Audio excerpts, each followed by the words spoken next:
I remember the first time a book hit me with an emotion I just didn't have a name for. It was part sadness, part pain, but there was also a sense of beauty to it, an inevitability to this emotion. And feeling it opened me up. I was only 13 at the time, and it felt like a secret I had been keeping from myself suddenly had a shape. Like, oh my God, this was here the whole time. So today, we're talking about the 3 books that did that to me. The trilogy is called His Dark Materials, and it's by Philip Pullman. And we're going to look at the 3 core ideas that Pullman managed to smuggle into what is essentially a kid's book, because His Dark Materials is different. It's about you. His Dark Materials is a coming-of-age story where our inner lives walk beside us. If I weren't such a coward, where would you be? In the retiring room already. And the world it's set in is just rigged by authority. We are in alternate Oxford, and our protagonist is a girl called Lyra. She is feral, clever, impulsive, just impossible to tame. And there is a conspiracy involving missing children that pulls her into a mystery, and this mystery becomes a pursuit that expands into something much, much bigger. On the surface, it's a breathless, generation-defining adventure story, but underneath the witches and talking armored bears, you'll actually find something more profound and, well, for lack of a better word, interesting. The 3 books unpack, actually, let me just tell you what the 3 books are first.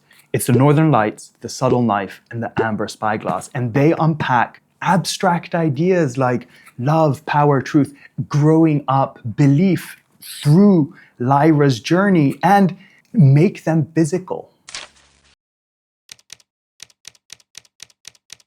The genius device that makes this whole story hum is Daemons. In Lyra's world, what we call the soul lives outside of us in the form of an animal companion. It wasn't my fault. She wouldn't listen to me. I will not have my niece slithering around like an alley cat. But they're not some kawaii fantasy pet. Demons are our internal life, interior life, externalized. They're an extension of us that can interact with the world independently. Like if you, the person, are terrified, your demon shows it. Depending on your personality, it could be by cowering or by acting tough. And say, for instance, if you're lying, your demon might even give you away. But here's the thing. When we're children, demons change form constantly. Sometimes they're a fox, sometimes they're a bird.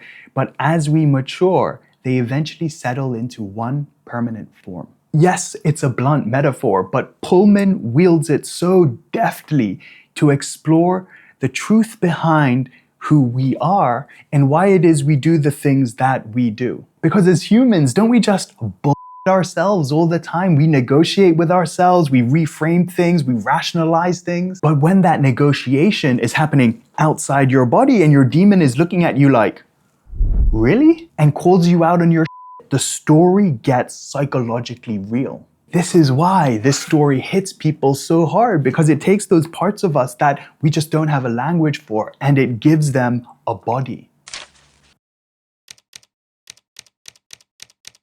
Because Pullman externalizes the soul, he can take huge philosophical ideas and make them very personal, very quickly. That was the great advantage for me of discovering the demon. And it wasn't until I realized that children's demons change and adults' demons don't. That was the key to the story for me, the key to the whole thing. The villain in this series isn't some big bad mega wizard. It's actually the idea of authority versus truth. And as the story expands, which it does enormously, this motif of authority versus truth repeats at different scales, kind of like a fractal. The whole is represented and reflected in the smaller constituent parts. And it's through these lenses that Pullman examines politics, religion, social systems as a whole, like what motivates them and how do they impact the common individual. Because I'm preoccupied by the questions that religion is preoccupied with. Religion is a thing that human beings do. Every society that we know about, every human culture has had a religion of some sort. Who gets to decide what's true? Who benefits from our obedience Who gets to police our curiosity? The entire series revolves around a mysterious substance called dust, with a capital D. And similar to how demons are our souls externalized, dust is the idea of original sin, but physical. Pullman flips it though. He turned the idea of original sin into human consciousness, thereby turning theology into psychology, and then through the story, psychology into personal stakes, which is why his Dark Materials just feels so alive. This is the thing that actually scars people. Choice. His Dark Materials doesn't do that whole tired children's fantasy thing where courage fixes everything and the universe rewards you for simply being pure of heart. the moral choices cost something. The stakes are real. The kind where the right choice doesn't feel like a victory, it's acceptance, or sometimes even surrender. His Dark Materials will hurt you, and it will feel so unfair, and that is precisely the point. I decided to make this video because I just finished The Rose Field, which is the third book in Pullman's second trilogy set in this universe, The Book of Dust. Where his Dark Materials is about awe, The Book of Dust is about aftermath, and this trilogy is in a more adult register, and the enchantment, well, it's not gone. It just has consequences now. What is gone, though, is that sense of childlike fairy tale wonder. Pullman still got it though. This trilogy is both a prequel and a sequel, and it's written for this exact era. It's more cynical, it's hyper-rational, and it explores how institutions kill our imagination. There are also a couple of notorious adaptations of his Dark Materials, most notably The Golden Compass in 2007, which had everything going for it, except maybe the director. He's the brother of the guy who directed American Pie. I talk more about him up here in this video. But just look at the cast.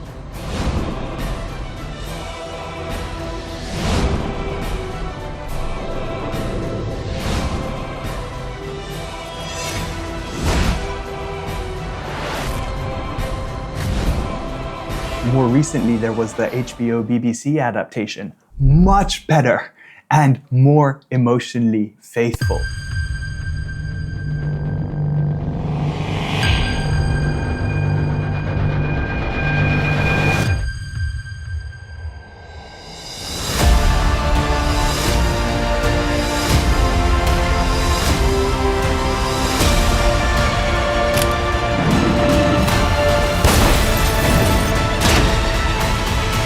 Gorgeously produced, if maybe a tad overproduced, but here's the problem with adapting Pullman. The book is all about interiority, right? So visualizing that, it creates a conundrum. Do you want to go big with spectacular visuals, or do you want to restrain it and just let the subtext and the acting do the work?